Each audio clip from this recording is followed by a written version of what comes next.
Ndewonu Igbo ọma ndị na-ege m ntị. Nnọọ n'ụbọchị nke taa. Ọ ka bụkwa Nwada Eudora Chukwuka na-ewetara gị nkụzi nke ụbọchị nke taa na Igbo lesson for beginners. N'ebe a ka anyị na-akụzi ka esi agụ, ka esi ede, yana ka esi asụkwa Igbo nke ọma. If you are joining us for the first time, welcome. Please do not forget to subscribe to this channel, comment, like, and share. Click the notification bell to get the update of our new videos. Welcome. In our previous videos, we have discussed so many topics ranging from the Igbo alphabet, Abidi Igbo, the consonants, Mboshume, Udaume, the vowels, and the semi-vowels. And in case you want to see them, search for Eudora Chukwuka in YouTube and you will see all our videos.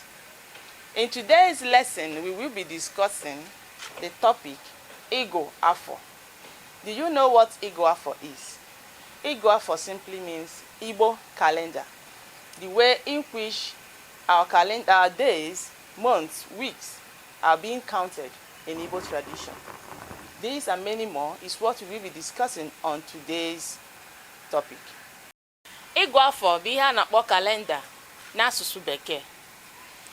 Igbo Afọ bụ otu anyị si agụpụta ụbọchị one, izu one, yana ọnwa one anyị nwere n'otu afọ n'ala Igbo. Unlike the Gregorian calendar, which has 7 days in a week, 4 weeks in a month, and 12 months in a year, the Igbo calendar is quite different from this Gregorian calendar. The Igbo calendar has 4 days in a week, 7 weeks in a month, and 13 months in a year. As being illustrated in the board, you will see the English calendar. It has 7 days in a week and 4 weeks in a month with 12 months in a year, making up to 365 days in a year. The Igbo calendar is quite different. As you can see on the board, you have 4 days in a week, 7 weeks in a month, and 13 months in a year, making it up to the same number of years we have, 365 days. We will be discussing how we come about these numbers or these figures here on the board. The 4 market days which made up the native weeks in Igbo land are namely Eke, Ori, Afo, and Nkwo. The Igbo man is meant to work 3 days from his farm and rest on the 4th day. Eke is usually the holiday of obligatory rest, when everyone is meant to observe a rest from any kind of work. However, in some communities, they can decide to adopt any of these 4 market days as their own holiday, and it is considered abominable for anyone to work on this holiday, which may attract a sanction or a fine. In various communities in Igbo land, they have a market which derive its name from these 4 market days.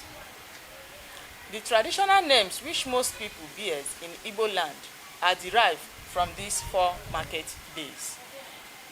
With illustration on the board, you can see the market days and the Igbo name derived from these market days in which they were born.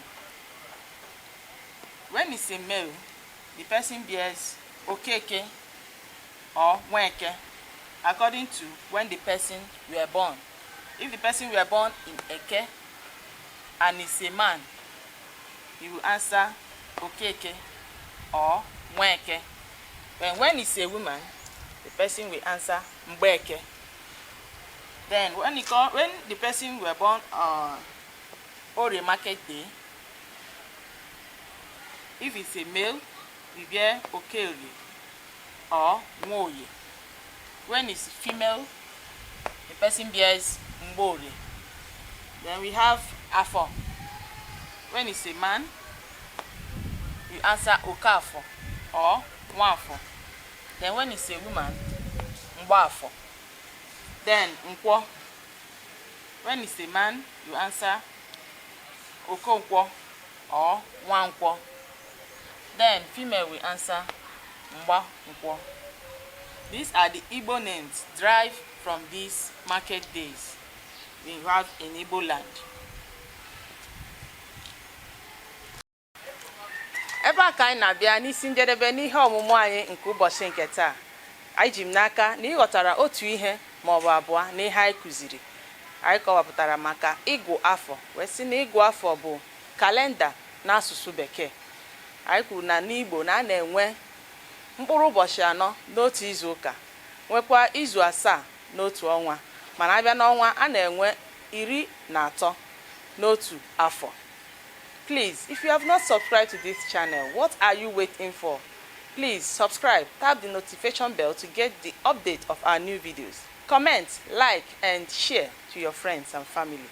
Thank you, and God bless you.